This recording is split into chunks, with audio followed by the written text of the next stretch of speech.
Unbelievably, the world is ignoring one of the most important movements of our time, the struggle for justice, dignity, and freedom unfolding in the heart of Myanmar. The guests we bring on our podcast platform refuse to look away. Instead, they dive deep into the stories that matter, of resilience and resistance, of ordinary people standing up against extraordinary odds. While the headlines may move on, we seek out voices and perspectives that are all too often overlooked. And so we believe that Insight Myanmar is more than just a podcast. It's a platform that seeks truth, connection, and solidarity. And we're glad to have you with us.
Neo, thank you for joining us on this episode of Insight Myanmar podcast. Thank you, Josh. We are speaking with Neo, and this is the name you have chosen. This is the Keanu Reeves character from The Matrix, Neo. Yeah. So this is where you get your name from, and you have some experiences with Cobra Column as well as an organization you've set up that we're going to be talking about and learning through your revolutionary journey what you have been doing and why you have been doing it to bring our listeners into a greater understanding as to the nature of this conflict and those that are engaged with it, their motivations and aspirations. I was just a typical citizen in Yangon, and back then I was a youth, and I hoped, the better days are coming.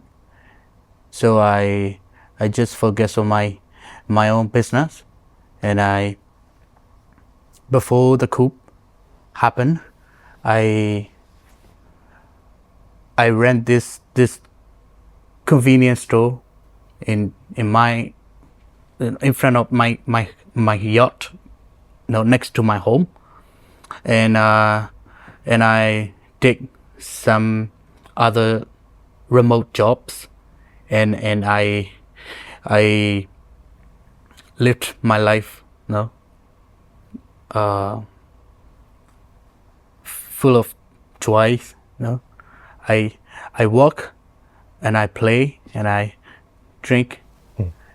Life was good, but things changed, and I realized as soon as they started the coup, I happen to know that because as everyone knows, on that day, on February 1st of 2021, they cut off every connection. They cut off the cables, telephone line, internet, everything. Yet the Wi-Fi service my house was using that time didn't got cut, and I got the access for 3 days. Maybe they forgot that service, or maybe they just hang on a string. But while almost everyone in Myanmar lost connection, I still got the access to internet. So I tried to I searched the news and reports to confirm why is this happening, because I wasn't asleep. I was still awake that morning, composing a song, dissing the hunter. No, but before the coup, there was a so-called protest in Yangon, and they even tried to harm the citizens, the people around it, like stepping with bamboo spikes, or fighting, try to fight the people around them, supporting the hunter, maybe and we Burma people knew that they got involved in this protest because they got 5,000 jets per person. So we discussed of them, and I was composing a diss hip hop song that night, and that the coup occurred in Naypyidaw. On January 31st, you were composing a hip hop diss track because you have a background as a hip hop artist. Yes. Yeah. Mm-hmm. And I got back on Facebook. I took a break, and I tried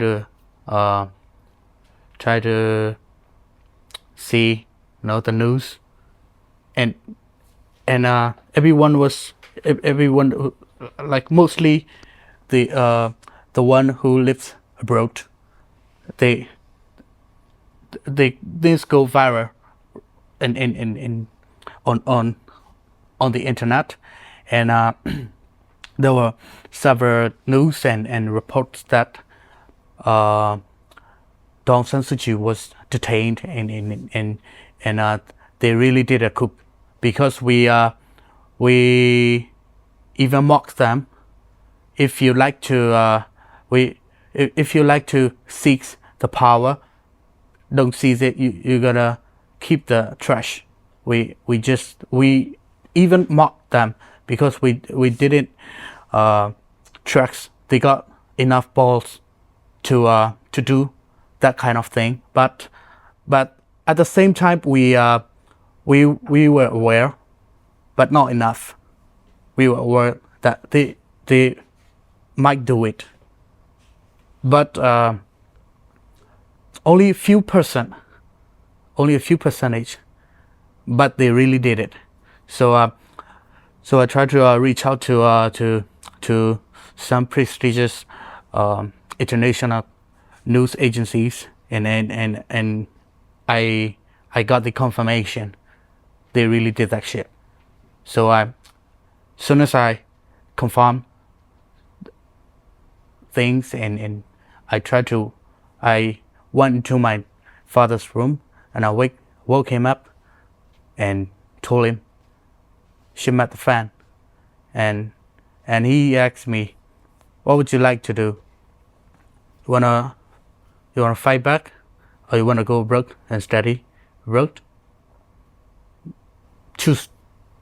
You choose," he said. "Just do not live under those bastards." Wow. I cannot let my my children to go waste their life under the military boots. He said so, and I immediately answer, "I'm gonna fight back," and I chose it. I chose it since then, and I was waiting for the inertia. As far as we all know, no one has done anything in the first 3 days. I remember the the third day, on 3rd February, I saw the live video of protesting. Sorry, the labor forces. At first, the labor forces protesting on Leiden Junction, and I saw that, and I was and I knew that it's the time. So I tried to make some calls, but suddenly I just realized that I forgot that we lost the cable, we lost the connection, we lost the telephone lines, and I tried to make some calls to my friends, and I realized that it ain't work, and I was pissed again, and then I tried to reach out to everyone, door to door. No, I came there in person. I went to the house in person, and I called them out. Come on, join me. We're gonna go there, and some joined me, and we bought some water, a couple of dozens of water bottle on the way, and we joined the protesting since then. And while we were protesting, I tried to share water bottles and some beverages. I knew after they opened fire, after innocent, peaceful protesters got shot and got killed, I realized that this not gonna affect it for me personally. I should not keep on protesting. I should not keep on the peaceful way. We should give them what they deserve, because they were evil enough to not to say they're human. So we can't talk to them in human language. We could have talked to them, seen them. We could have talked to them. We must tame them, because they're not human. They're not gonna listen to us. They're just gonna listen to the explosive sound of the gun. So I tried to seek the way to get the military training, but it was really hard for me, because I kept myself away from those military and political shit away before the coup, because I'd like to I just want to live my life, and when someone's talking politics to me, I just fight my way out and not continue talking to them. But individually I learn, and I read many books, and I always watch the news, read the news, and I always think in my head about the politics but do not. I intentionally cut myself away from politics and military. So I didn't have any connection then, especially a trustworthy connection. I didn't got one, and at that time, a really good friend of mine, like a big brother to me, and he was a leader of our city's NLD youth team. He was he told me that if you like to go there, I have a way, and I'm gonna go there, but it's so dangerous. So you just wait and see, and let me go first. And he was already famous back then. He was like a leader of the protesting, and he was famous, and the hunter already aware of him being an NLD youth leader. So so he left me off the list, and he made me wait and see if the route goes well or something. So unluckily, he got detained. He got caught on 0 mile,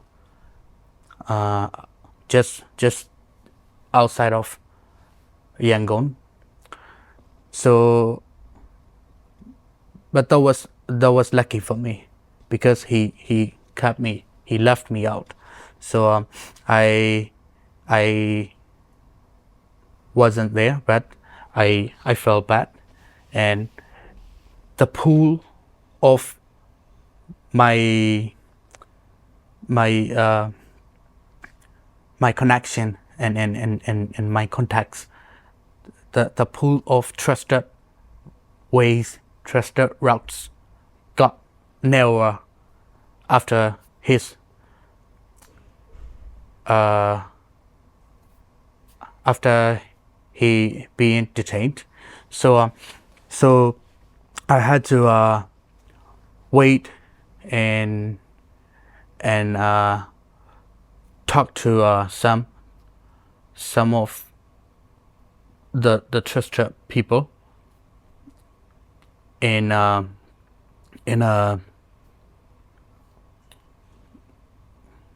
anonymous way. So they even if they got caught, even if they're not trusted, they didn't know who I am, and who is the one actually talking to them on phone, and the number I was using wasn't my real number, my personal number. I just bought a SIM card for 5,000 chats, and I used it, and I threw it away as soon as I take off Yangon, and I found my way, the best way to come to EO zone, and to get military training on May first week, in the first week of May. So I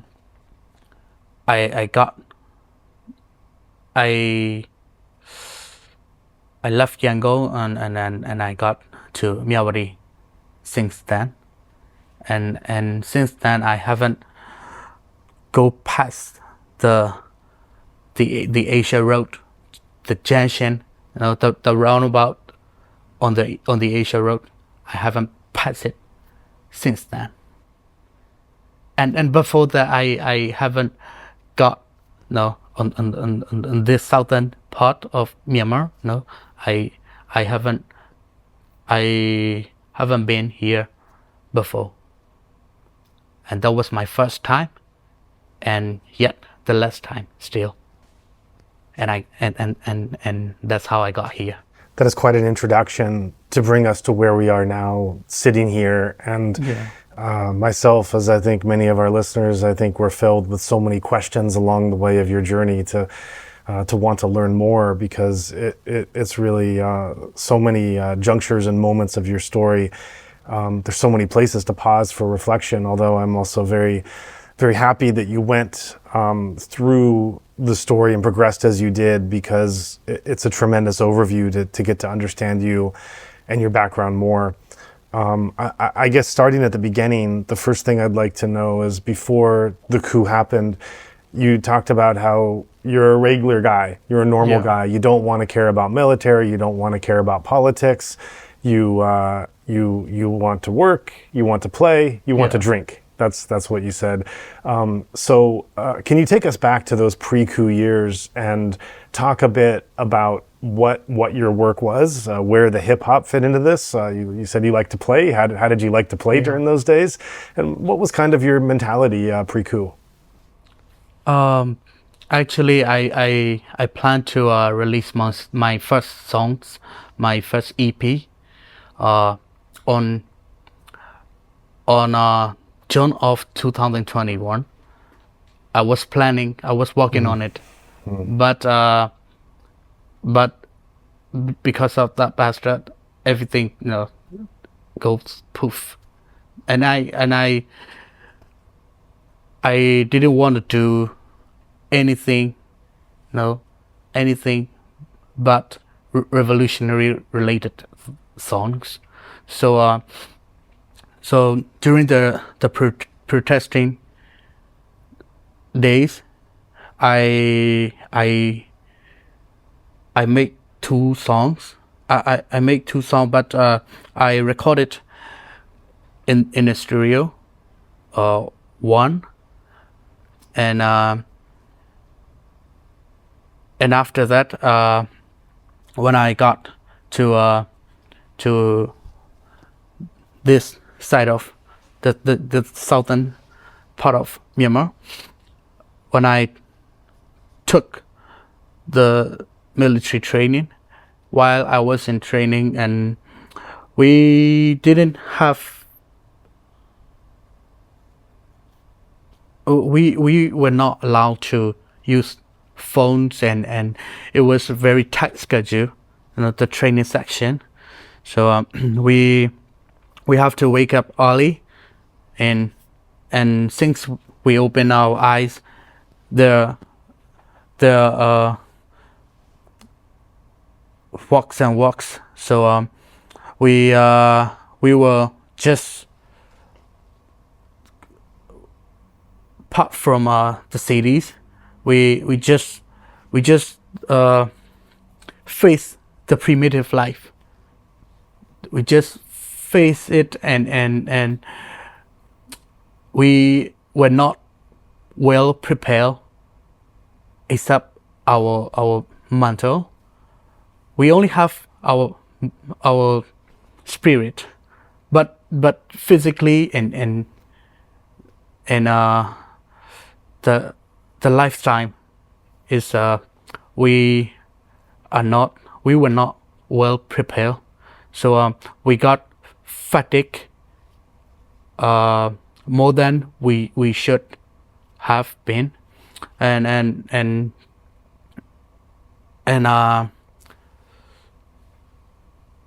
when I was at home, when I was working my own business, I slept on in the morning. I didn't sleep all night, and I sleep at more in the morning, and I wake up in the afternoon or evening, and because I design all my works and playtime, in evening and midnight. Midnight was my best time of the day. But when I was on training, I have to wake up early, and and I have to train hard, everything, and then I fell asleep at night, very no. Soon as I finished my patrolling and my duty of guarding post, as soon as I finished it, I fell asleep automatically. Because my body couldn't take those fatigue, but I tried to feel the moment. I tried to see it, and I tried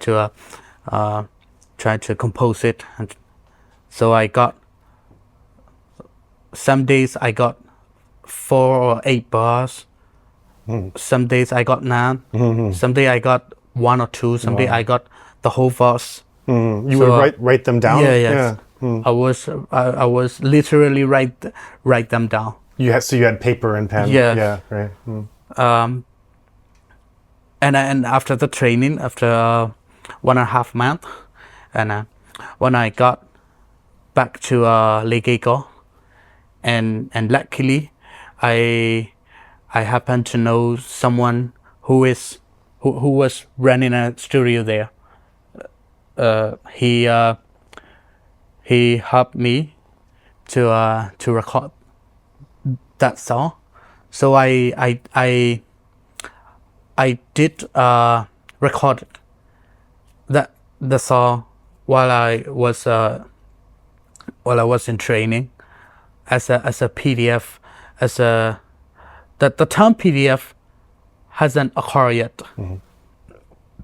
But the revolutionary soldier, so I named it non-profit soldier, because we're not gonna have salary, and we're not expect of it. We just want our people to have the life they deserve. So we don't want anything from what we're doing. So we don't long for any profit. So we were like non-profit soldiers. So I named it non-profit soldiers, and I recorded it in the studio. The first one I wrote while I was in protesting state. Wow.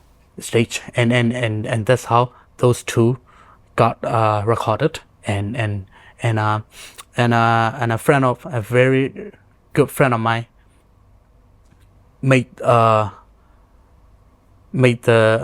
mixing and mastering process, and he helped me with it, and he delivered it back to me. So I sent those 2 songs to Click to Donate YouTube channel, and that was the very first step of my career in hip hop. It was named Latans versus Guns. It means Latans mean Pinkies. Right. Because we were mark the ink on our pinkies while we were voting in previous election, and we were posting on social media, posting the pictures of our pinkies with the ink on it. So these are 2 revolutionary hip-hop tracks that you produced, and we're going to listen to them both now during this episode. The first was Pinkies versus Guns. The second was Non-Profit Soldier. Let's listen to these one by one. So next we are going to be listening to Pinkies versus Guns.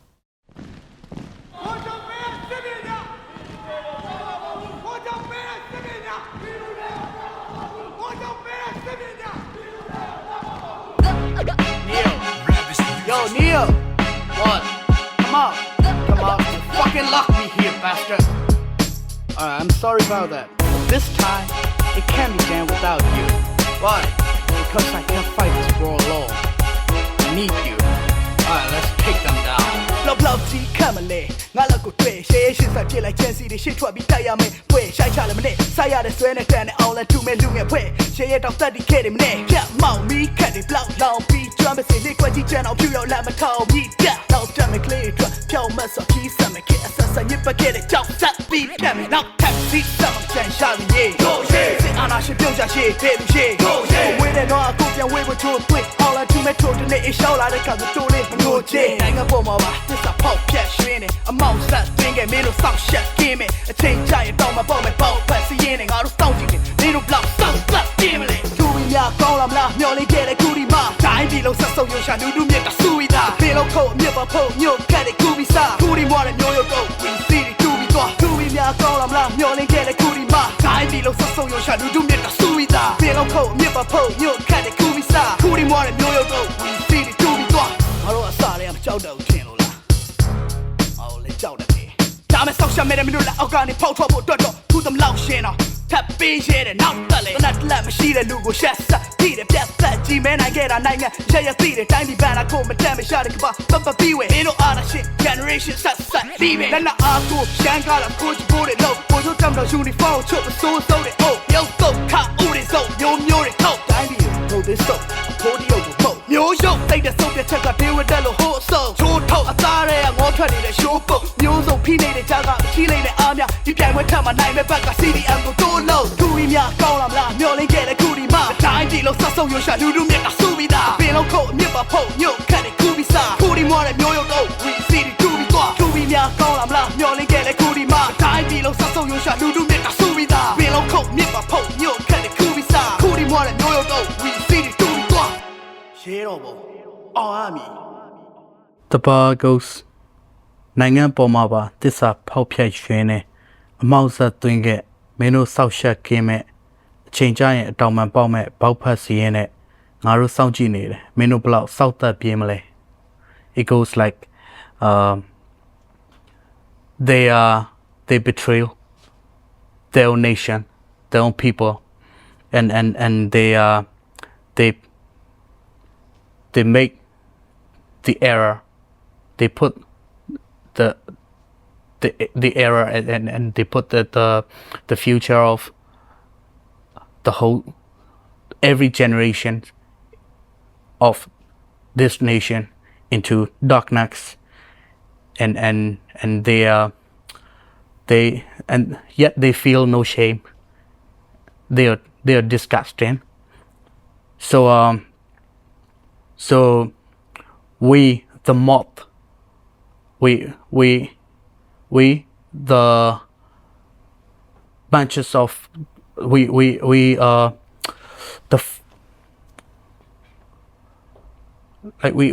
we can't use military term yet a big group a big wave of moth who's gonna evolve into butterflies who's gonna grow the wings are watching are gonna see how you're gonna survive when we evolve when our time has come and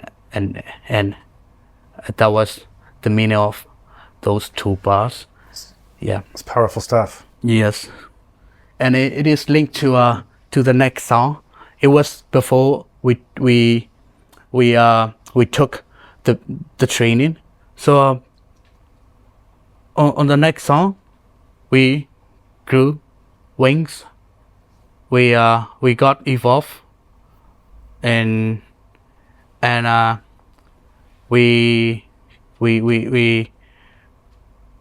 we can see how they desperate and how they're afraid and how they back for their life ourselves. While when we have the equal terms, when we have the weapons like they do, and we got courageous, they lack off. Yeah. It's really interesting. So these are like before after tracks of almost like Pinky versus the Guns being almost a declaration of war, really, a declaration of we're going to figure this out and we're coming after you. Although there's how that's going to happen is yet to be determined. It's more of a declaration. Yeah. Whereas the second song, which we'll listen to in a moment, Non-Profit Soldier, this is now, and you're using, very cleverly, you're using this butterfly, this caterpillar to a butterfly image of evolution, of the evolution of your transformation. And so now in the second song, it's not simply a declaration; it's a statement. It's a representation of what you're actually doing. Yes, it is. It is literally the war song. It's incredible as well because in America, gangster rap, gangster rap has a long history of sometimes rappers using words to indicate certain violence, and sometimes, unfortunately, the violence is there and does follow. In many cases, it's bravado. It's really the image they want to present themselves as a tough rapper. But in this case, this is actually the opposite. You're not making rap songs and then maybe or maybe not backing it up with action. You're actually doing the action, and then after the action, then the song is representing who you already are and what you're actually doing. That's incredible. And and that's why I intentionally put the intro skit, the intro speech. It was in English. It is in English. It was like the beast within me speaks. It was like the beast inside me and I having a conversation. Like I was putting a cage, and I was putting him in a cage, and he was frustrated, and he disliked being controlled and being caged. But when I call him out, and he didn't want to join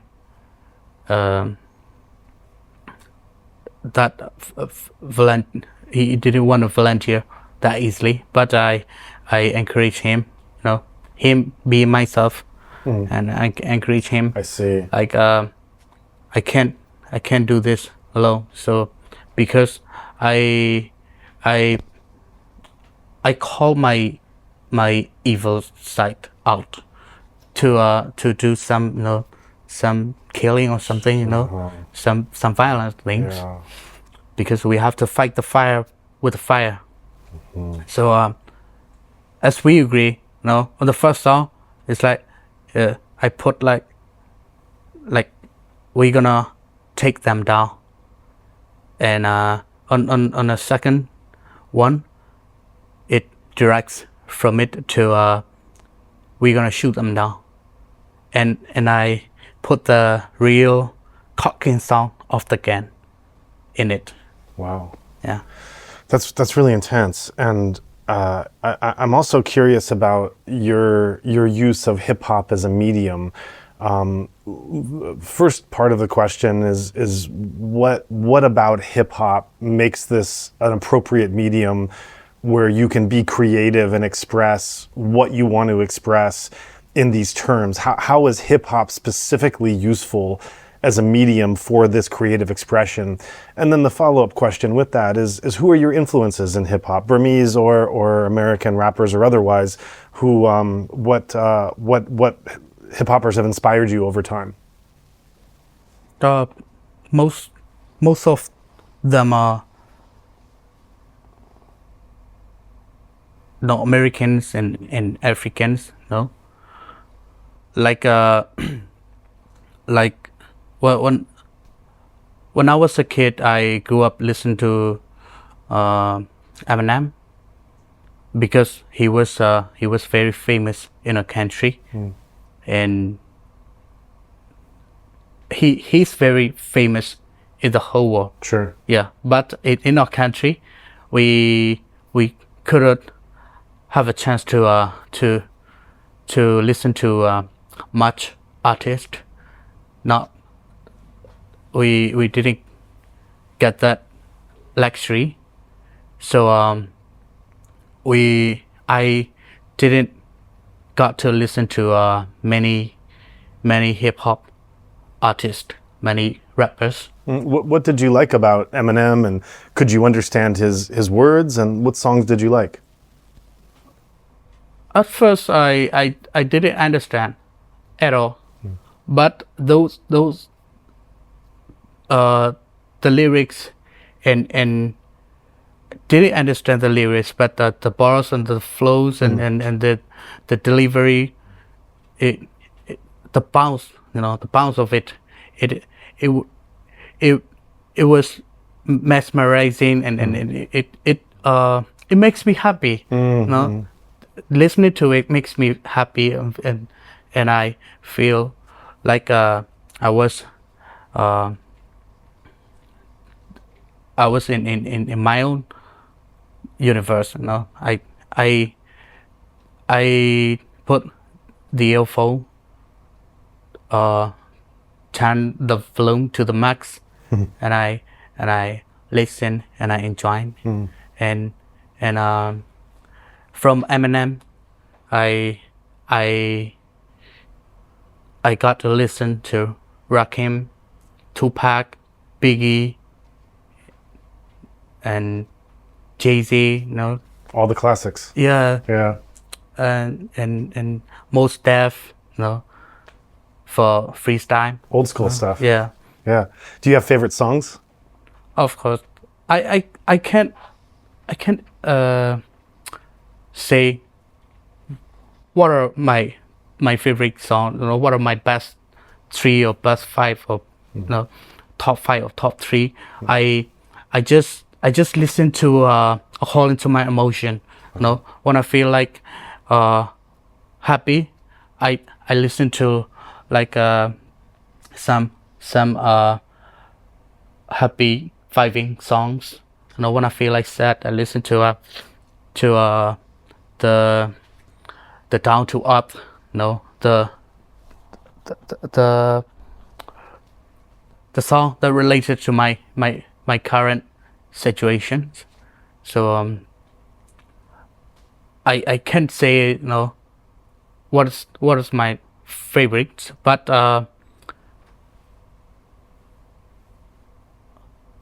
the Rapper's Delight, Rapper's Delight, Yeah. like Sugar Cane It's Hill. an old one. Yeah. It's Yeah. a very old one. Wow. And Children's Story, by Slick Rick, and Unconditional Love by Tupac. Yeah, and Pac some Biggies, and M's. Those can't be left out of my favorite list. Nice. Because I can't choose what is my favorite. Sure. Yeah. Yeah. Because every hip hop, every rap song, they are my favorite in its way. Yeah. So That's great. And so then the other part of that question, as you went from being a listener to a creator, and not just a creator, but I mean a creator about very serious topics of a military takeover, of atrocities, genocide, death, end of democracy, resistance. I mean, very serious topics. What about the hip hop medium allowed this to be especially useful and appropriate for your artistic expression? Luckily, the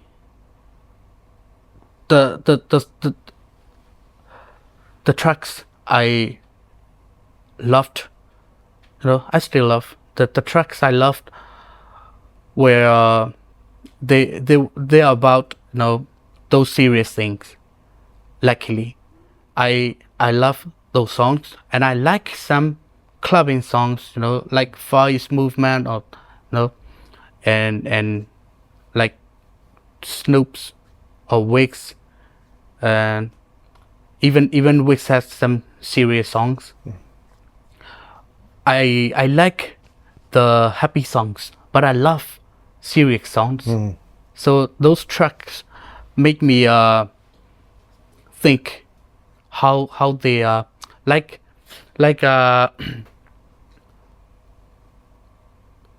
no, speaking of medium, like wade in the water. You know wade in the water, right?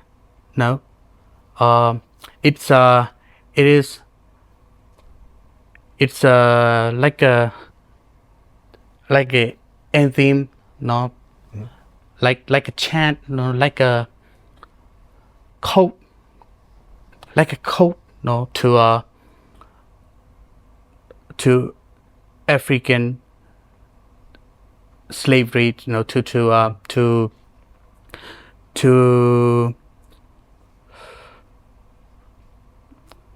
encourage them, you know, to show them a way, you know, to let them, you know that they are connected. It took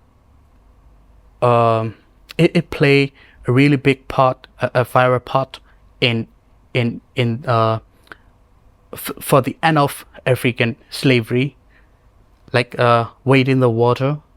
It is more like an anthem. I don't quite, you know, understand how the music category would, how the category would, the art category, how to put it, but it played a viral part. It played really big in for the black people. And from it, people like me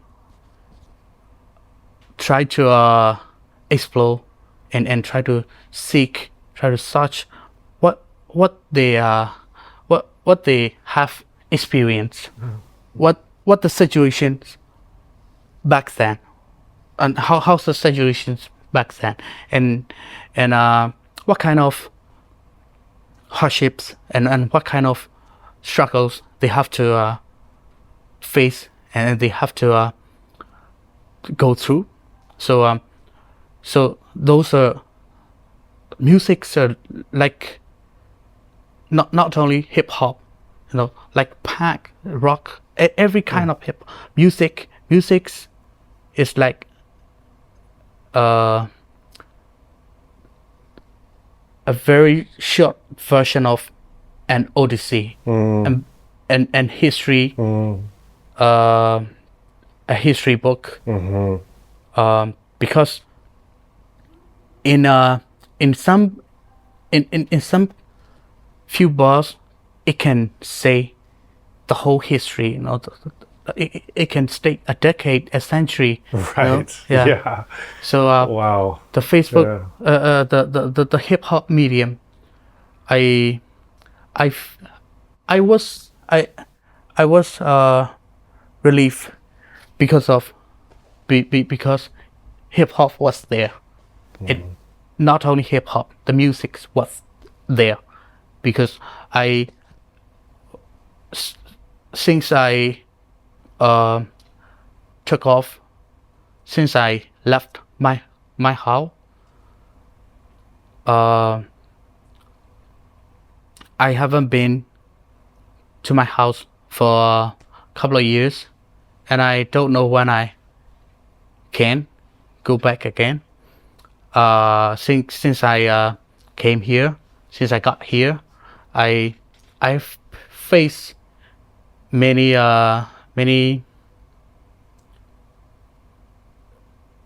depressing situations, you know, and disgusting situations, yet sometimes happy, but the few, let's say I am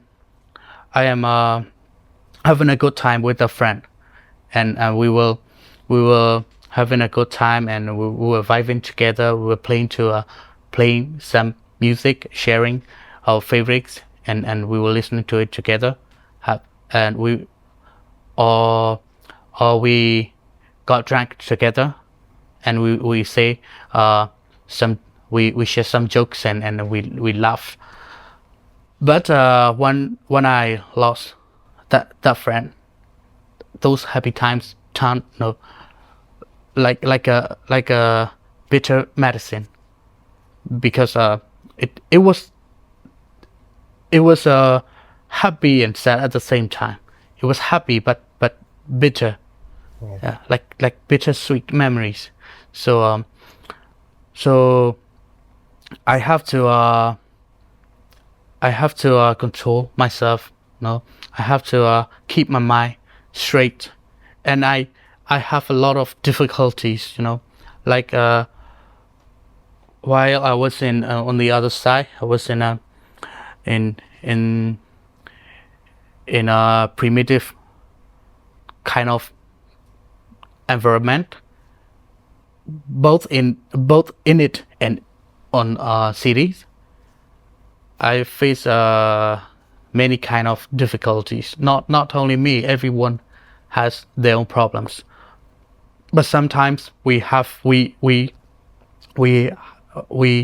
got so hungry, we go starve. And when you go starve, you gotta choose anything you see and you're gonna cook it and eat it. That time we have to take control. We have to keep our like there was a policy that I make. I set for I make for myself. There's a policy. If I have enough food in my box or something, my maybe in the kitchen, I don't know how to say, the kitchen of in the military, barracks kitchen or something. But if we have something to eat in the kitchen, we don't have to shoot around, and and that's the killing part. But for some reasons, some goes route, some throughout the duration of this revolution, some goes route by fracking, money fracking, or stealing. Those are true stories, because they couldn't stand their ground while the starving wave struck them. So from bullet to couple of bucks, we have to stand our ground. We have to keep ourselves straight. So in those kind of situations, the only thing I can make my mind relax and I can enjoy is listening to music, making music, because I couldn't have a chance to read a book since then. Right now, currently, maybe I have a couple of hours. Maybe I'm free for a couple of hours, but I can't pick up a book and read it. Maybe I'm doing nothing right now. I'm in my I am chilling in my empty box. But you might say you have time right now. Why don't you read a book now? No, I can't, because I don't feel like it. But at the same time, I like to read a book. But I don't know how it works. But I like to read a book at the same time, and I am doing nothing. I'm not doing anything for that hour, for a while. But and the book was next to me, and I couldn't take it. It's not because of the boredom. I guess it's about concentration. I can't concentrate on it because maybe I am doing nothing and sitting but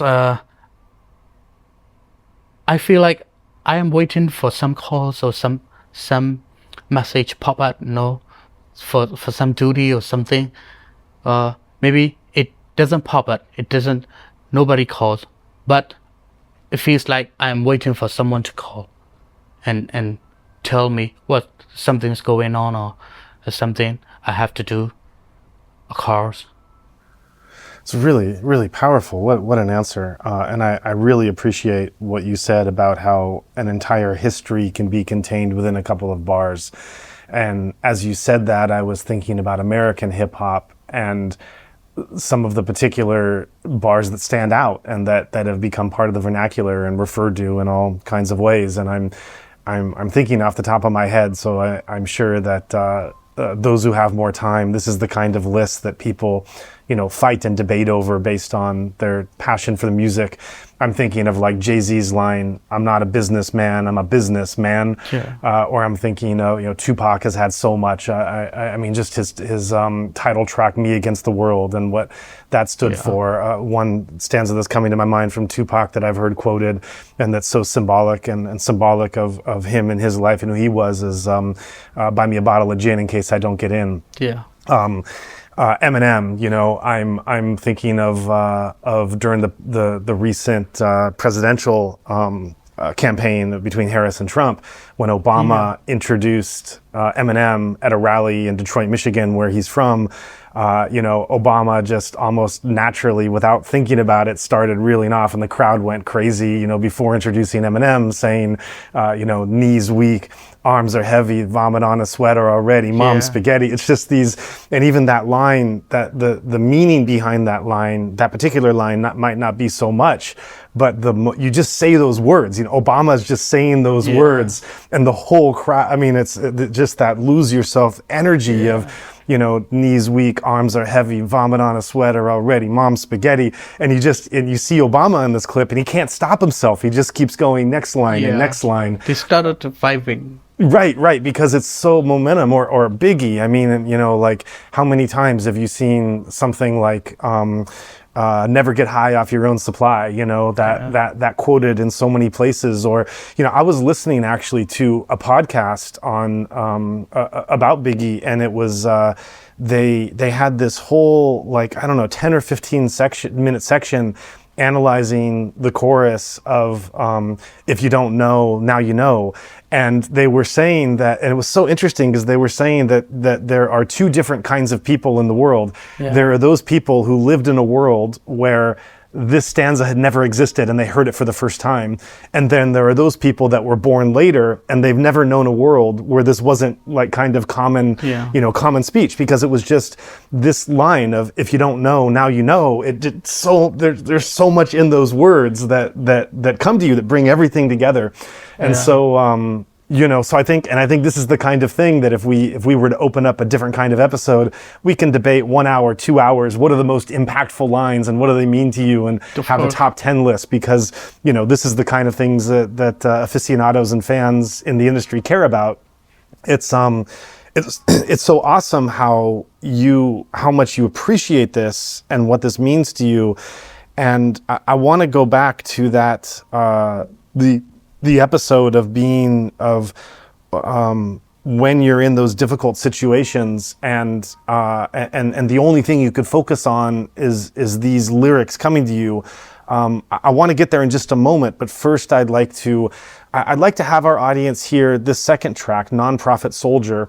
I'd like to take a listen to this, and as we did with Pinky versus Guns, I'd like you to choose a few bars that, as we're talking about like how bars can contain an odyssey of history and life experience, if this is what goes into your creative process, I think it's great for the audience to hear, to pick a few of those bars that we can really reflect and dig deeper into. So without further ado, Here is the song from our guest Neo, Non-Profit Soldier. Yo, Neo, what? You ready? Fuck yes, I'm ready. Alright, let's shoot them down. Sipanaku ne, Jailan Kapipin, Mountelo, diving and Agami, Drumu, Taku Shelo, Shingalo Chinso, which was on it, Puana Misso, Miachi, Chat the Milk, D Shamire, Mingo, the deep knit, Tana, Chinis, Miabima Shilis, Miakili, Tariko, Yipne, Aunt Kurido Lemo, Minga Tenso, Mibuali Mapishemo, the dope Jinica, O Sine, Mamunelo, Saleki, Shiko, Jogo, Ego, Pori Shako, Chiteko, Trelo, Timiana, Glego, Gigo, Nero, Chijimi, we met a tally charging me, we met Sato, and shot it, or it down it. Darwin Galashini, the Lama Lion Piatang, the Kidim, Nesuri Nini, let me see go down and Mamma Pepia, Lam and Lamika, Nayani, Tatakai, and Topsy, Mamma Chaba, Pian Talam, Millie Emma Team, Diving Yang Chan, Shabo, Dragene, let it die, Meme, Tete, Webe, Sesue, Team, can I meet me? What Tashi, that is a mighty Yanti, Chapping, my daughter, Bra, Diving Yang Chan, Shabo, Dragene, let it die, Meme, Tete, Webe, Sesue, Team, can I meet me? What Tashi, that is a mighty Yanti, Chapping, my daughter, Bra,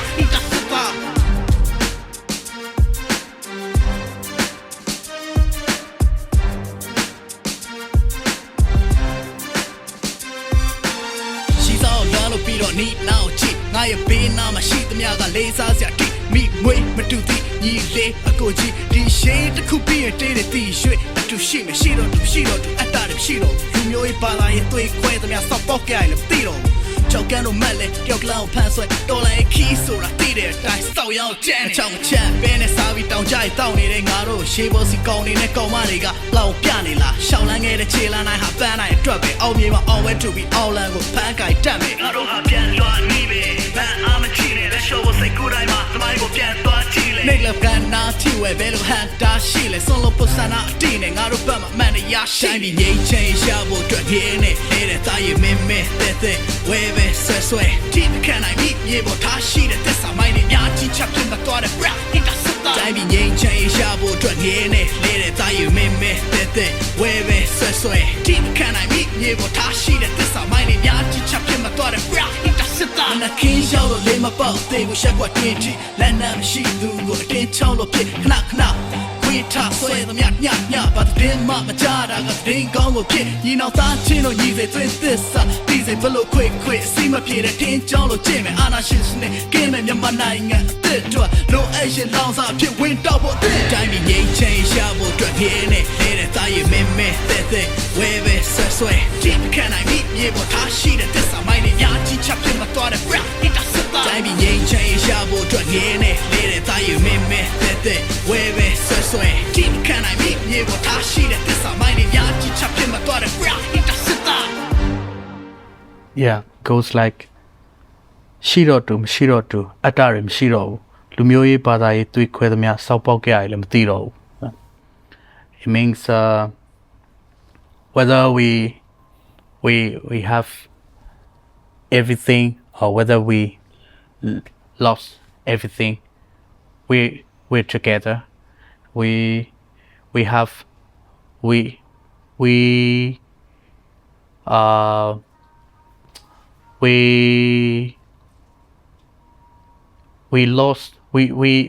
have no ego, no, and the things that try to part, the things like the race, the religious and any other shit can't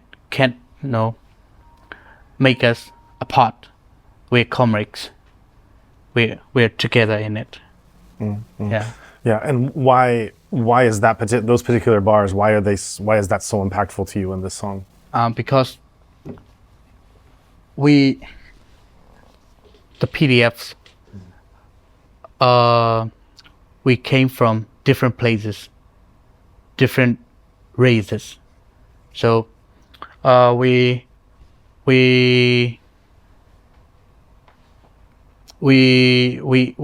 have but we have the same, the same targets, the same spirit, the same determination, the same love for the people, to each other. So whether you're a Mon or you're Karen or you're Burma or you're Rakhine or Kachin, it doesn't matter. The only matters it's which side you're gonna stand. You're gonna stand on are you gonna stand with the people or the guys who harm the people? That's your choice. And if you stand with the people, if you stand with us to protect the people behind us, you're one of us.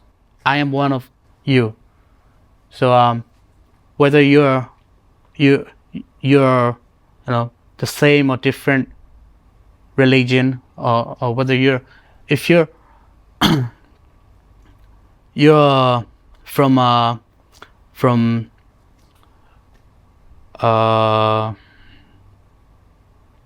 can I say it? We in Myanmar there were some racial collection. You know the terms Mabata, right? They started the riot. We have this riot, like not too much like the other countries. But the religious and racial conflict, a few of them happens in Myanmar. So we have to take care of that shit, because if you're Buddhist, if you're Christian, if you're Muslim, that doesn't matter.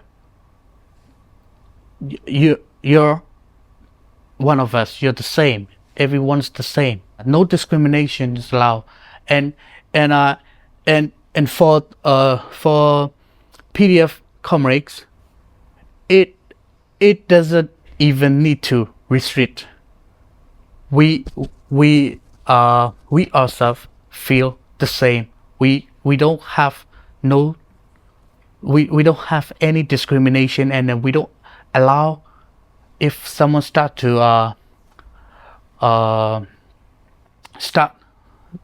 talk about it, because we need to hold each other.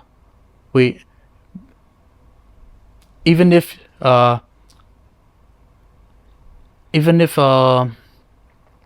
you're from like other countries, like even if you're a foreigner, but you were born and raised in Myanmar, and if you want to join PDF, you're the same. We're not going to discriminate you. So that is very important. The hunter always trying to make us apart, throughout the history. So this time, no such action will be effective, because we are tight as a concrete. We are united right now, like we haven't been before. Yeah. Right.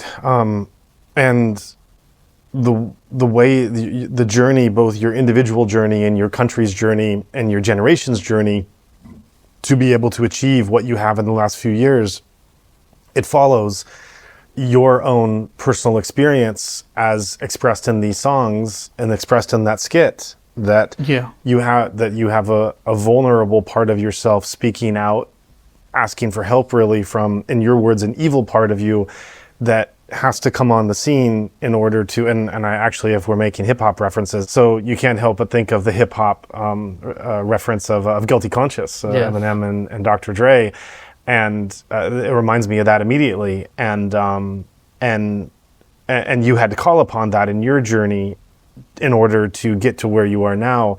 I wonder if you feel comfortable talking about what happened after that skit. What your experience was as you went through military training, and you're not just learning the technical skills, but you're also learning the mindset of what it means to eliminate a human target, and that process you have to go through. And then as you're actually in combat, you have to execute these actions. You have to, you're coming from as you said, a normal life, work, play, sleep, drink.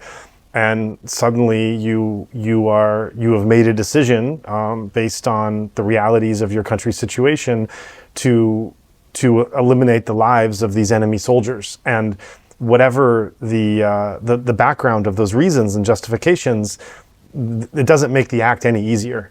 It doesn't make the burden any less, I would imagine. Until today, I have learned that it is not about how many you kill.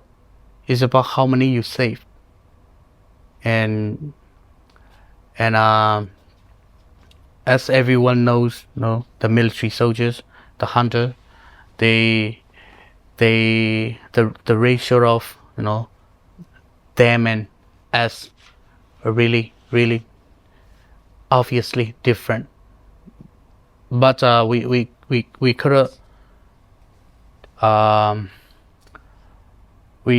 have tricked one of us to hundreds or thousands of them. But actually we don't. I don't want to have to kill them, have to eliminate them. I just want them to to stop doing bad things. They can stop, because there's so many hunter soldiers. They stopped their sins and their shits, and they chose the good life, and now they have the good life. We have many examples. They defaulted, and they got detained, and they got treated like a human being deserves. Even our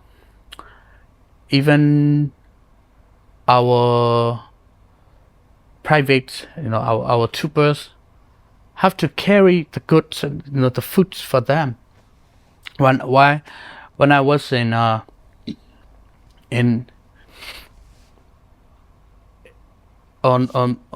my duty to deliver and provide the foods for the frontline comrades back and forth, and I was passing by I had to pass by a penitentiary or jail or something, to detain them. And when I have to go somewhere, when I have to go somewhere that has a store or something, where I can buy things, I always ask them, what would you like to order? What would you like? Wow. And they even order, like, I like some. They don't have money, but some of our elders give them a few pocket monies, a few bucks to for them to send to their families. So some has a few bucks, but I can't ask them for money.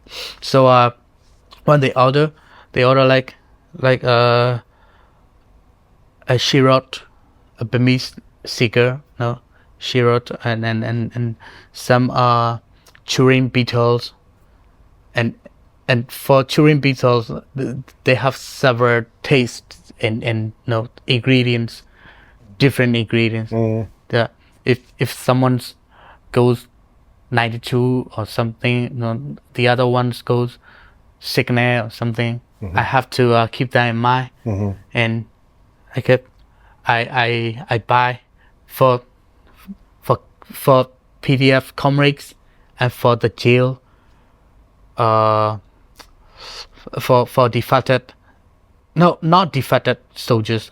We are those prisoners. Those are prisoners.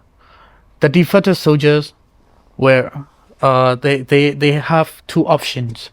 They can go abroad. They can go to on the other side, and they can start a better life. They can start their new life there, or they can if they would like to join our battles as a PDF, after going through some missions and after becoming trustworthy, they are allowed to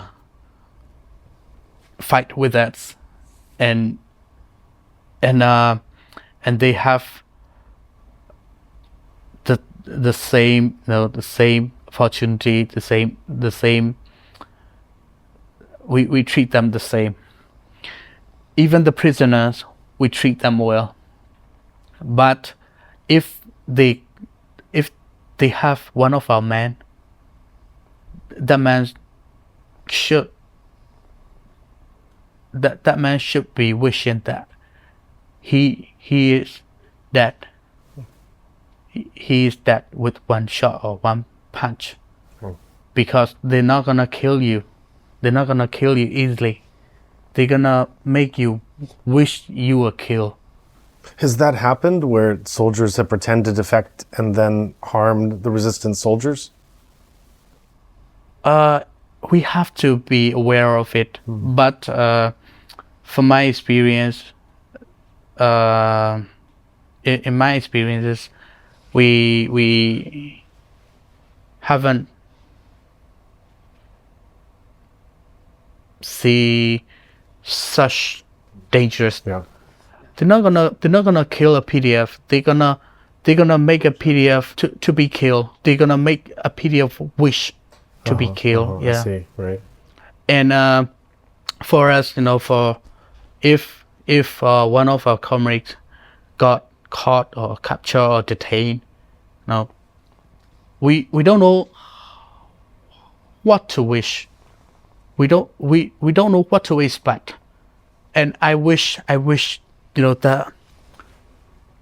the ones who's responsible for torturing from the hunter side, the ones who are responsible for torturing, I want them to see, I want them to be caught and see and feel how we treat them. Wow.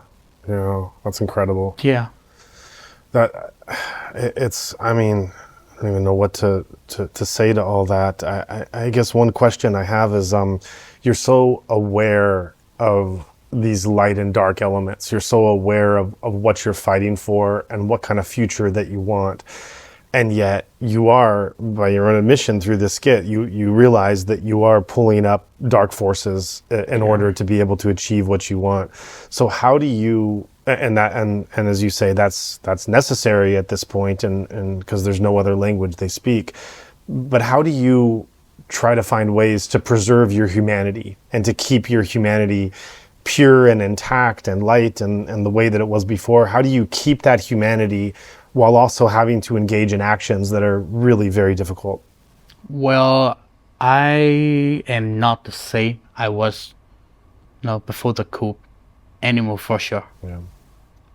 Sometimes we can't keep, but we have to control the level of it. Actually, no one's purified. No one's pure Sure. from from the first stage, but but the level of it, I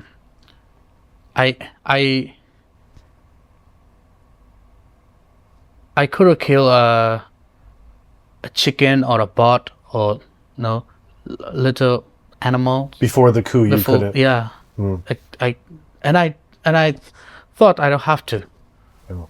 but yeah, right now things change, and I'm sure that I am not the one I was before, but I try not to be the one I hate. Yeah. How do you achieve that? I can't say I've already achieved it because the journey is not end yet. Maybe I can say, maybe I can assure if I'm achieved it or not, if I can, take good control, or if I can keep myself not to lose, not to go route. I could say when the journey ends.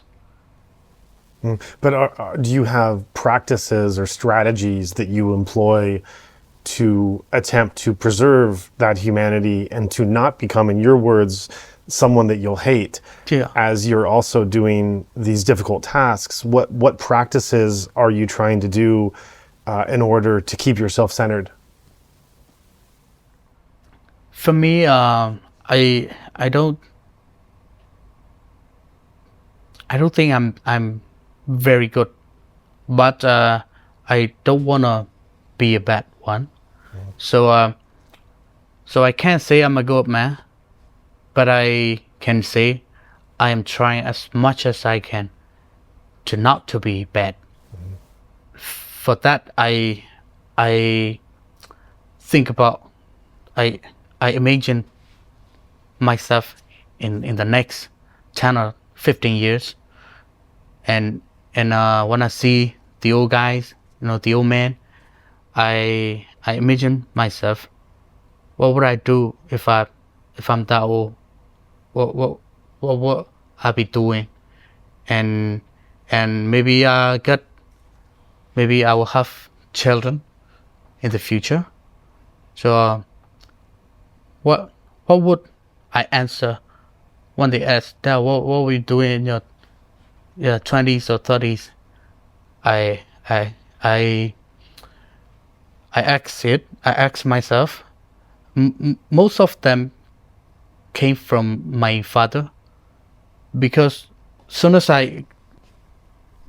long as I got older, the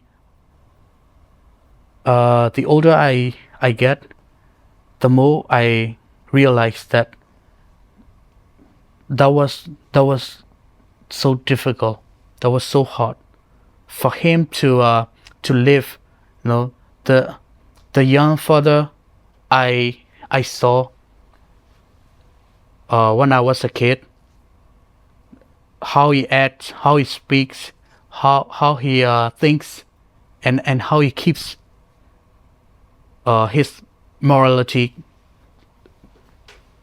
So right now I am almost the age that I remember that my father was. So it is so hard. The first thing is financially, but I am not interested in it. I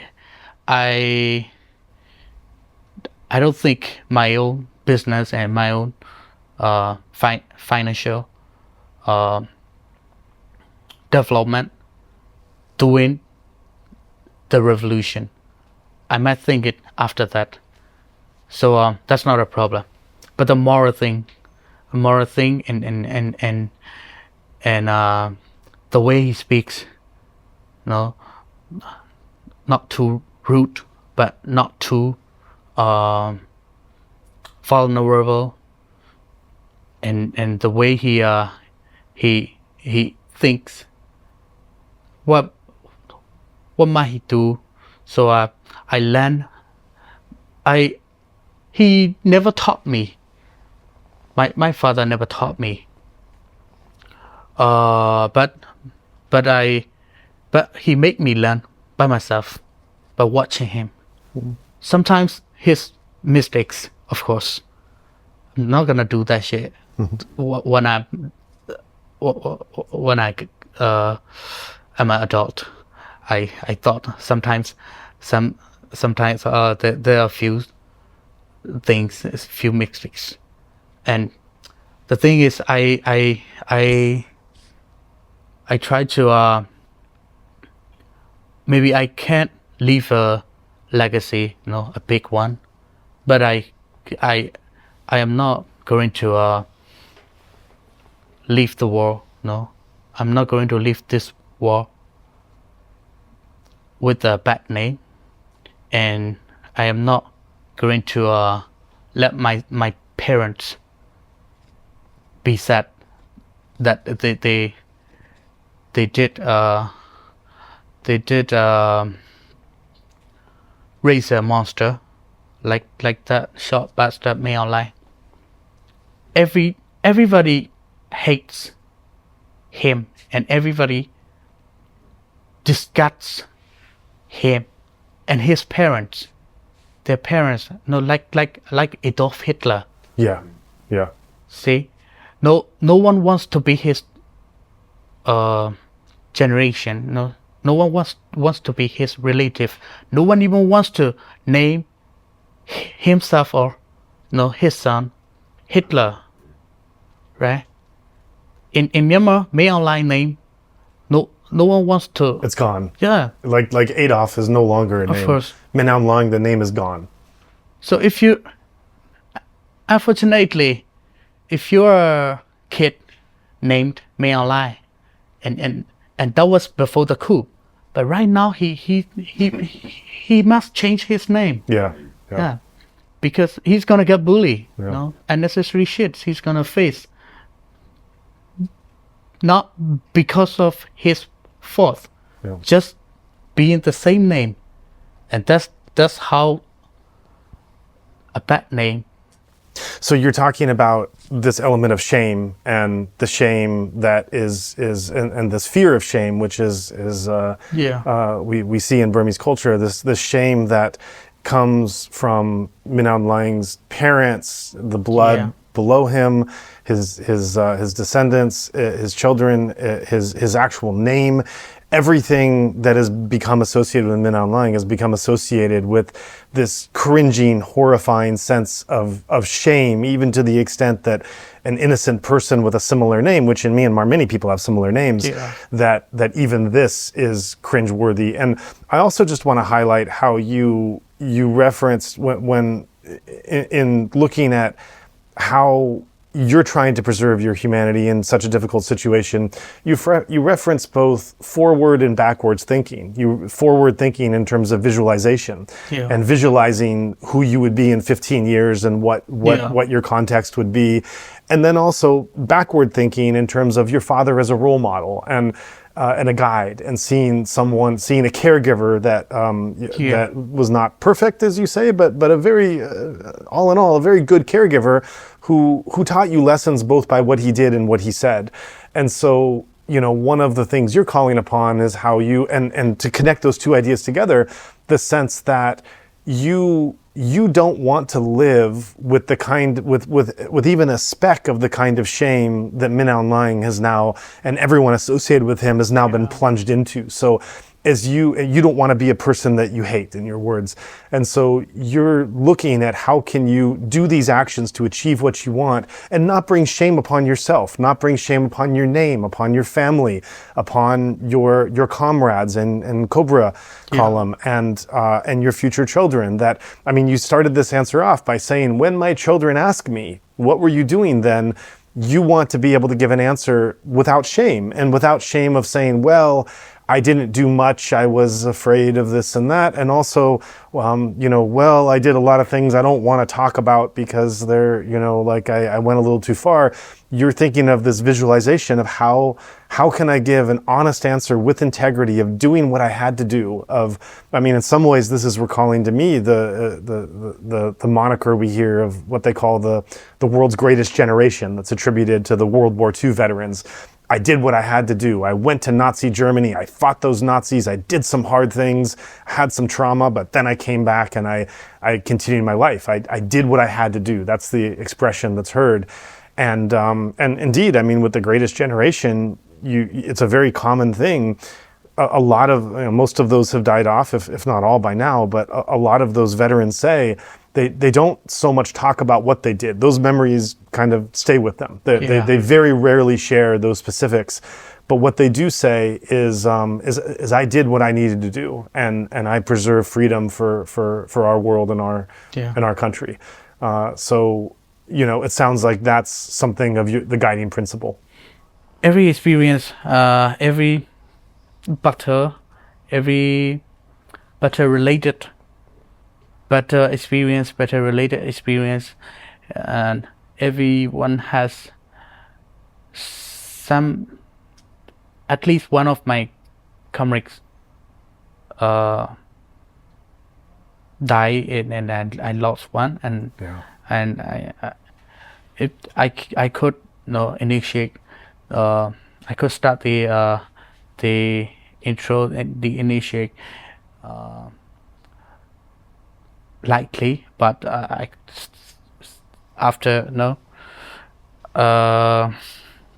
when the story goes on and when the part, and I haven't much in fighting. No, I wasn't in battle as frontline soldiers for many times. Only a few, only the first battles, like 2 or 3. After that, I was in the battle zone. I was on a front line, but going back and forth.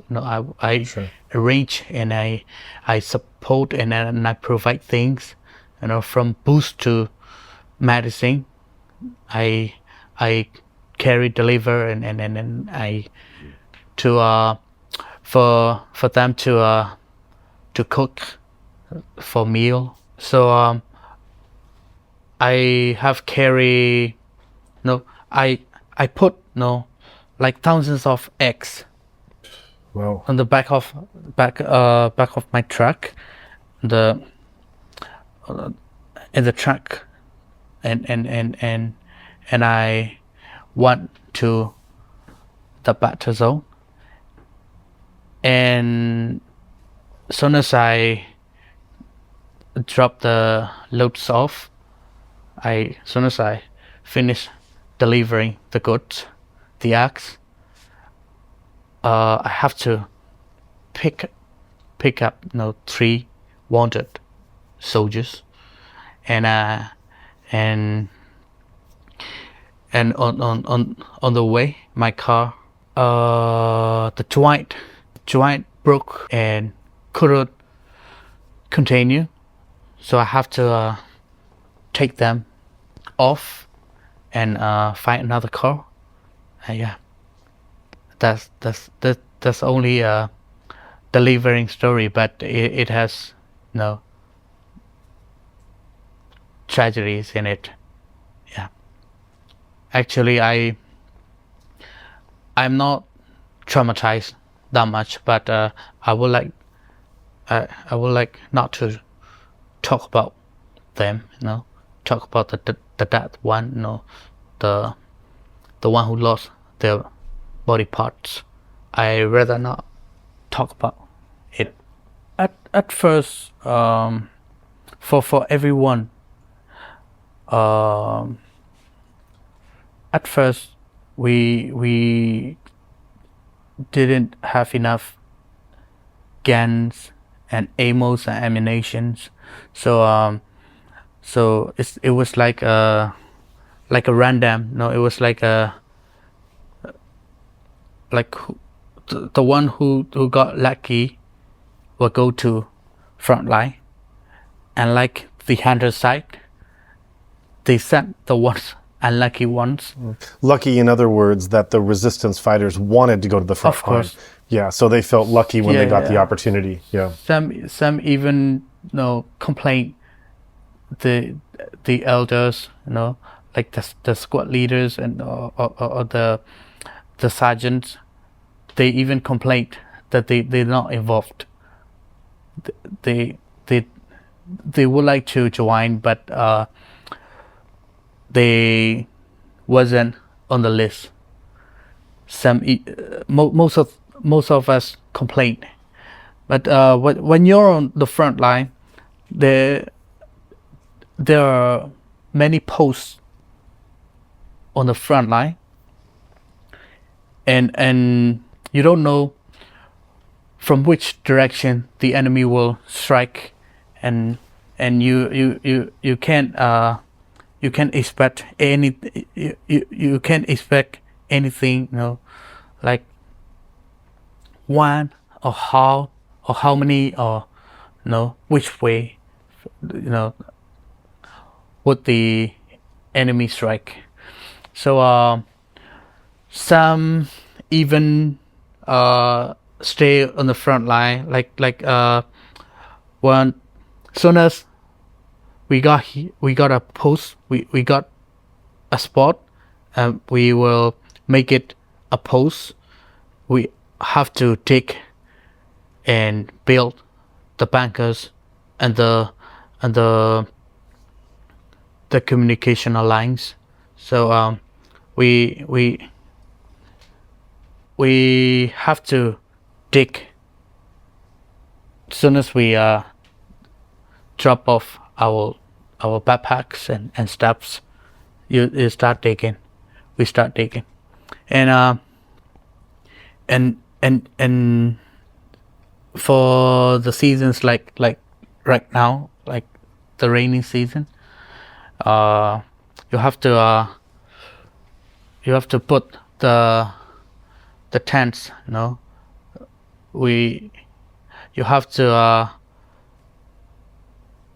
You have to chop the bamboos. You have to take the bamboos and build a tent and make it make the roof for the cover around it, and make the roof, and you wait for the moment, wait for the enemy striking.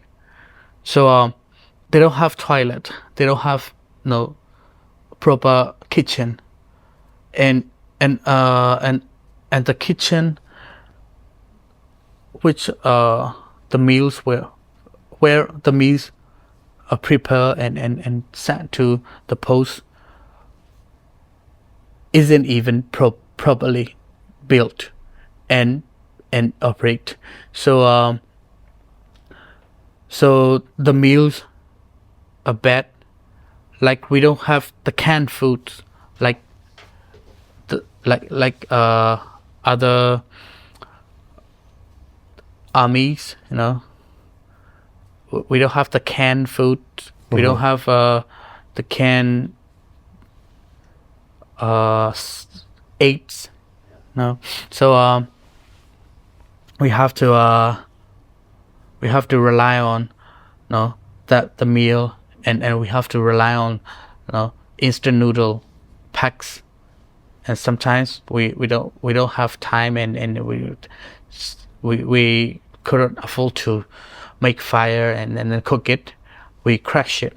We crash the instant noodle pack and mix it with the seasonings, and we ate it. And when you wanna go toilet, you gotta go somewhere far, a bit far from the post, and dig a hole, and after you done your business, you cover it back, and and you try to find water. You know, if you can collect water with some buckets or something, you can take a shower. If you cannot, you have to wait for the moment until you're free to go, until you're available to go. So you go buy food mostly, and take shower there. You know, like there, and on the southern side of Myanmar, on our area, in our area, there are many ponds and streams over there. Sometimes we have to go far, but not so far. But sometimes we have to climb up to the mountain to take shower. And most doesn't take shower because of going through those difficulties. Even if you're enduring yourself and living, you know, for a couple of months, couple of weeks, no enemy, no enemies came in, and no battle occurs, then you're unlucky. And sometimes when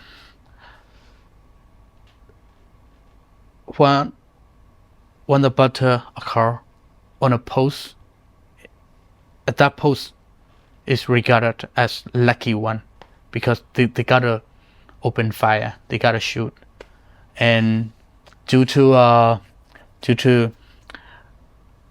the limited amount of ammo and ammunition, we have to hold our fire unless we see and we are determined to shoot the real target. Unless we set the target, we couldn't waste the bullets. So when the enemy came, you feel happy because you gotta shoot. So most PDF soldiers in the first 2 years, most PDF soldiers, they want to frontline. Some doesn't even take a rest. Some even stay on the front line, but hasn't take a shot, hasn't shoot once. Wow. Some squads got lucky. They change, and the previous one was that post on the post for a couple of months, like 2 or 3 months. They were there and nothing happened. But as soon as they changed and another squad came in the evening, the battle occurred. Wow. So the previous ones were frustrated, and those guys were regarded as lucky. But for right now we are having the most fierce battles and the most dangerous battles, and the hunters using bigger guns, and and they have developed their methods too, like they started using drones. So right now, currently, every soldier, every comrade, so getting tired, and they have their duties and full of their schedules. So right now on the front line, they got tired, and we have this malaria, and this seasonal flu, and sometimes diarrhea, but vomiting at the same time. Vomiting and diarrhea Yeah, at the yeah. same time. That's brutal. Yeah. So and they have to be under the rain the whole time, and no clothes to change. Yeah. Wow. And the enemy is so close, right now. Like the first chapter, like I said, at that time we were waiting for the enemy. Right now we are messing up with the enemies. The posts are like this is my post, and this is enemy. This is my friends, enemy. It's like trench warfare. Yeah, it's like twisted. Like 1917 World War One. Yeah, they have to be alert and be ready for 24/7. Sometimes they have to shoot. In some battles, the range is like you and me sitting, like really close battle. 5 feet, 6 feet. Yeah. Mm-hmm. And sometimes the hunter soldiers steal our food because they got to eat banana stems and even a typical dog won't eat their food. So they go starve, and they try to get some good meal. Sometimes they came to our supplying spot. Yeah, they came there and they steal our food. Wow. Yeah. That close. So the PDF comics they have to be alone for every second, every minute. So they got tired and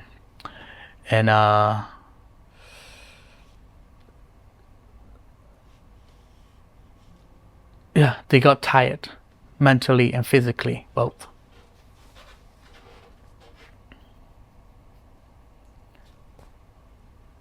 And when your friend got hit, you got frustrated and you start for Cobra column soldiers. If someone got hit, mostly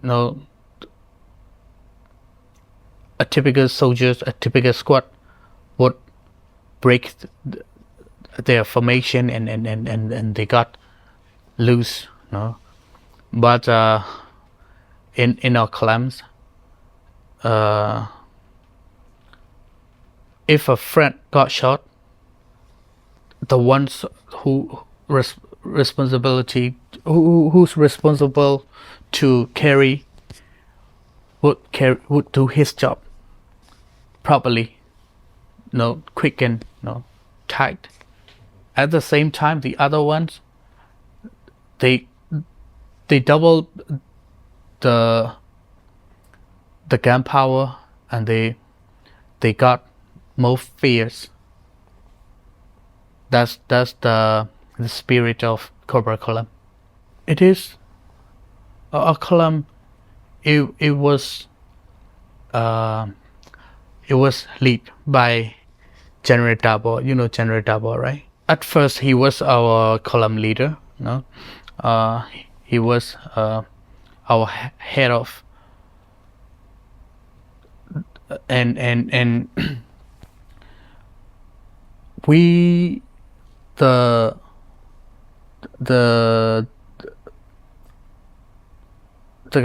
soldiers, no, the corporal column soldiers, comrades, love him very much. We love and respect him because he takes full responsible for our lives, for the first rule, for our lives. If his soldier, one of his soldier, will be in danger, he won't do that shit. No matter what victory will come out of it, he will find another way. He will take time. Wow. And when someone got hit, someone got wounded, or for worst case scenario, someone fallen, you can see in his eyes and his face, how much he's sorry for the loss. So he values as like treasure, like more than the treasure, more than any kind of treasure. He values our lives, our future, and I think that the leader, the ones who are in leading role in this revolutionary battles, for some generals, their success is not about how many enemies you can eliminate, how many barracks and how many posts and hill you can conquer, you can seize. It's not about it. It's about how many youths you can take their home, take back to their home. How many youths you can send to their home, because we were not professional soldiers, and we are not going to be professional soldiers after the war, because maybe some will continue this path, but most of us will go back to our citizen lives and will live a life, go back to our families and go back to our careers. They were like engineers, doctors, lawyers, every kind of career they have there. So our goal is to go home when we're supposed to go home.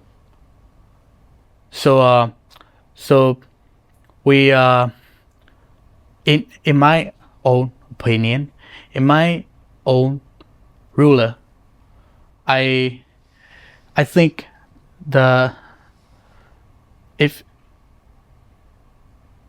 I think that the success of if you want to measure, if you want to see how much a commander or a leader of a resistance force is powerful, you can't the amount of the enemies eliminated is not a matter, doesn't matter. The amount of PDF soldiers who's gonna be alive after this war, that matters.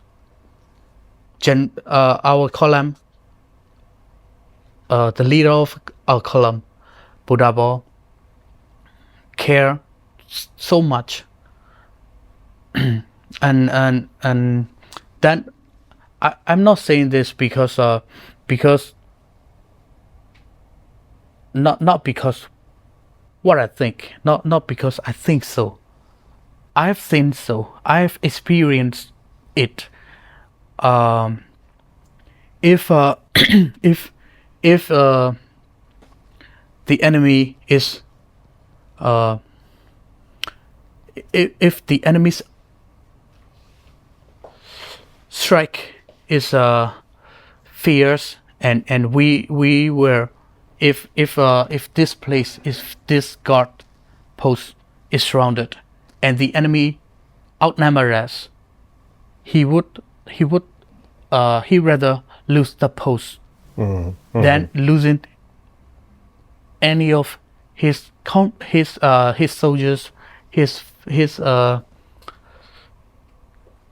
soldiers' life, toe, not even a toe, not even a pinky. He rather give the place, but you fall back safely, and after that we're gonna seize it back. If you die, you can't battle again. So that's the main color which put General Doubles difference from any other commanders. In my opinion, my eyes, and Cobra Column has the initial battles were started by Cobra Columns.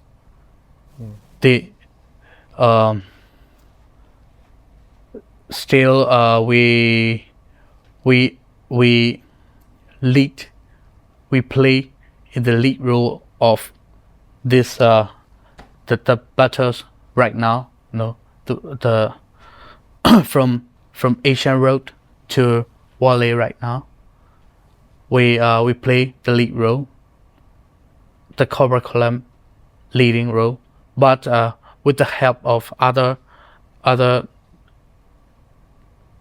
alliance columns and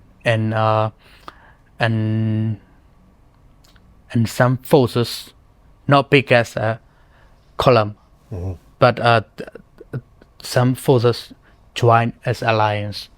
So if we would like to say the successes of the success of Cobra Column, we cannot leave them out. Yeah. Because we play the leading role, but we're not only one.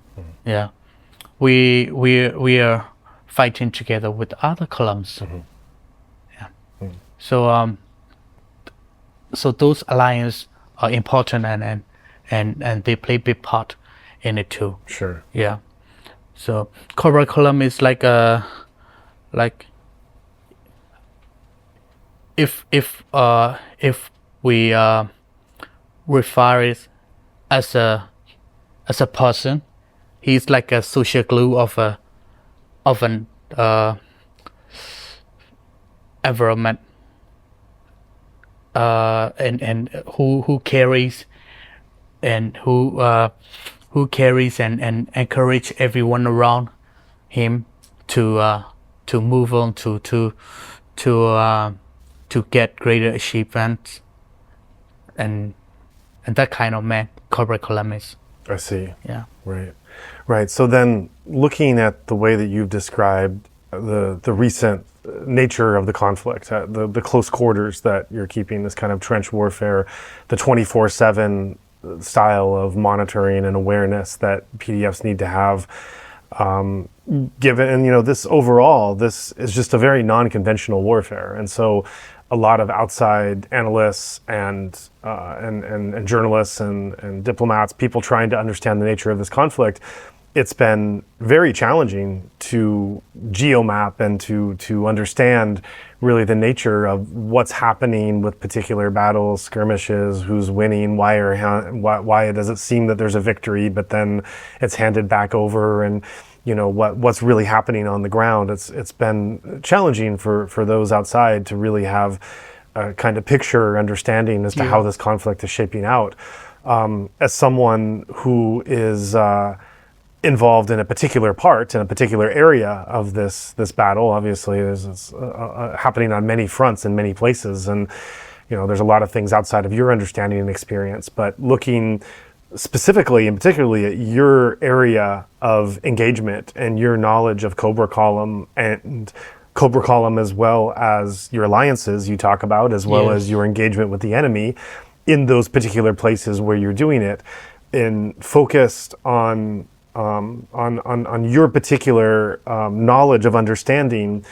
How would you describe, for those that are trying to really have an understanding of where this conflict is at and where we're going, how would you describe where we are now and what we might expect to see in the next, 6 months, and what critical areas are most important to watch for? Currently, we are battling on 2 different war zones, like the one on Asia Road, the one on Wally.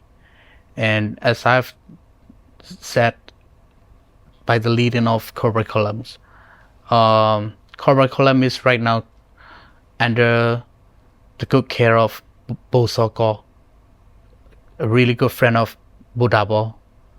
Budabo is the head of the whole mission, the whole. He is officially the head of Brigade 32, which consists of 3 columns, and other alliance columns and forces works under him, under his command.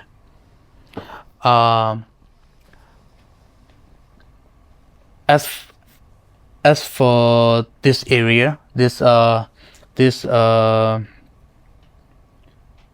Myawaddy, the Korean state southern area, this Myawaddy, from Myawaddy to Wale, from for this site, we already seize and conquer every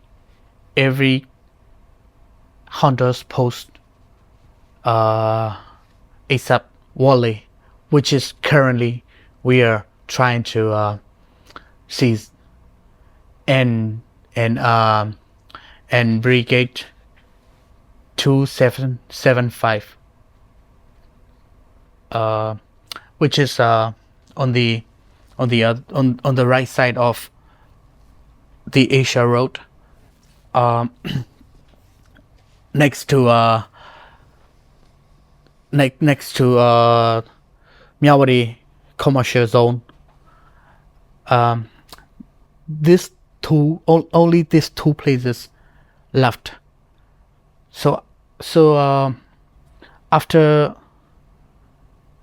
those 2 were conquered by us, there will be no hunters posts or places anywhere in this area. And this area is the borderline area. So the whole borderline area will be under our care, and will be our territory. So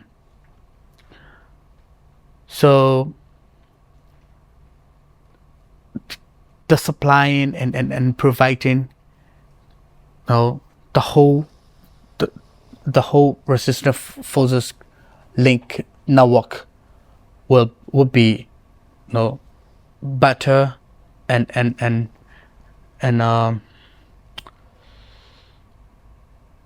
easier, so that's the geological situation. That is about the territory. And for the politics, we have to we have to stop. Maybe we can stop, but we have to force and we have to make we have to we need to stop their legitimacy of new election, no, that the hunters' new election. We have to stop it, no, condemn it. We have to we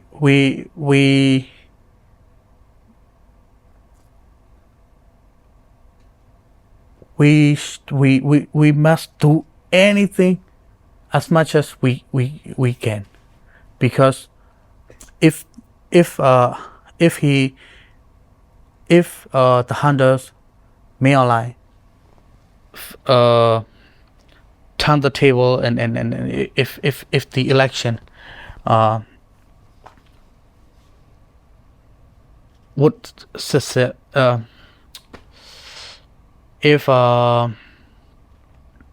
if we let this madman, no, do everything he likes to, no, and let this election finish successfully, there will be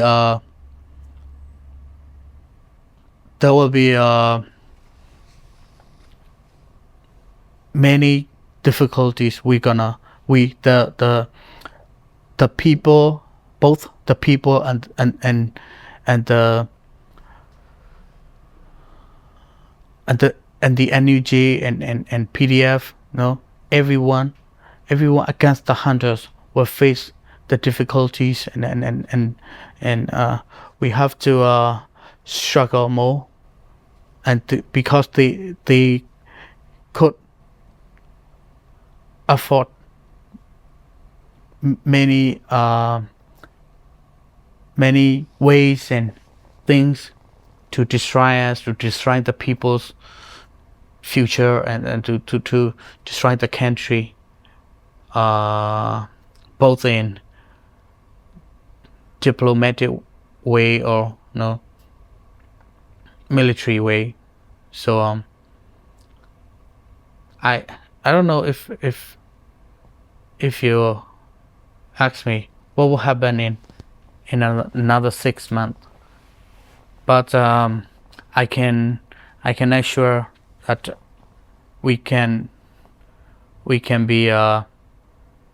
we are progressing right now, processing and we are seeing this spark getting bigger, because after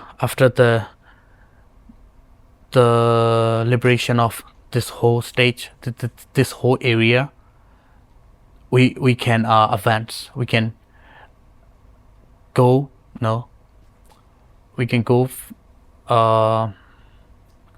advance, and we're gonna conquer. We're gonna seize many more areas and posts and the hills. So the situations in southern Myanmar are progressing, and we can be there will be, I guess in my that's I personally think that there might be many liberated areas else in next 6 months. So I thank you for taking all this time to be able to share such an extraordinary journey of yourself and the work that you've been doing, and hope that listeners have a little bit more insight into the nature and reality of these experiences, I want to close on a personal question and just ask, after we've learned so much about you and all these different facets of you, the name that you've chosen, Neo, from the Yes. Matrix. Why, of all the names you could have chosen, why was this the name that you wanted to give yourself in this time of revolution? Actually, that was the first night I got in Lekeko, and the one who was in charge came to our spot, to our safe house, and asked, some information of us, and I heard, the one ahead of me was answering his name, his real name. So I thought, no, that's not gonna work, and I would like and I would like the people not to know my identity and my real name and where I came from. So I thought I need to come out with a name, with a code name in this few minutes. And I thought, I have my other nicknames, but those my best friends use it, so that will be new.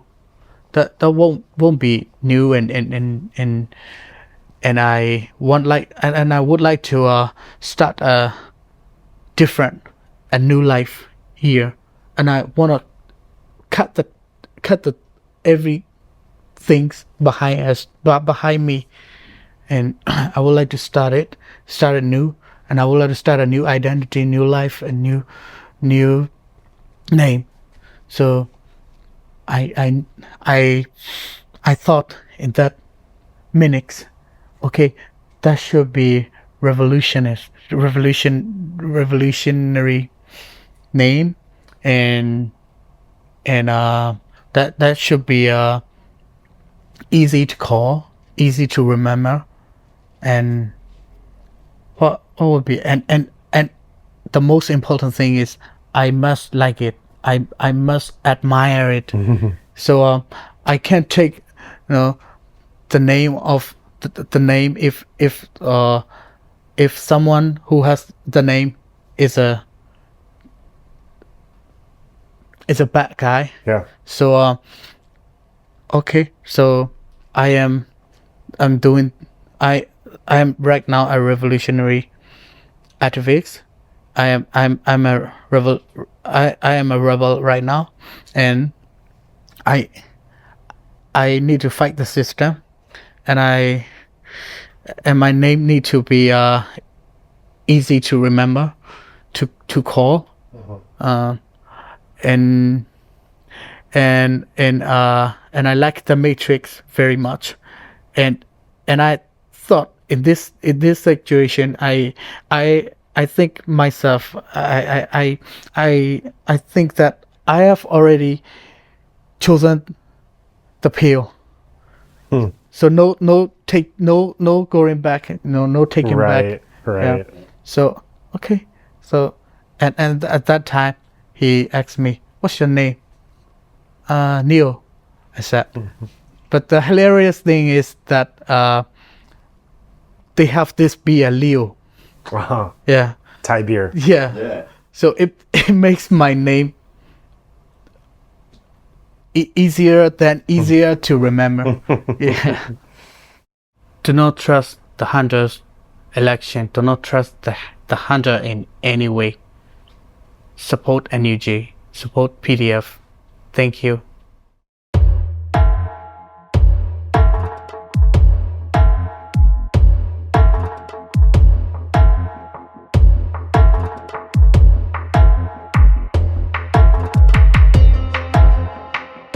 Thank you for taking the time to listen to this episode in full. If you found our guest story of value, please consider taking a further step beyond just being a listener and become an active supporter. Your contributions directly help us to continue to amplify voices from and about Myanmar, create more impactful content, and keep the conversation alive at a time when global attention is fading. Every donation, whether big or small, goes into producing more episodes like this one, sharing untold stories and ensuring they reach those who care. To learn more about how you can support us, visit insightmyanmar.org/donation.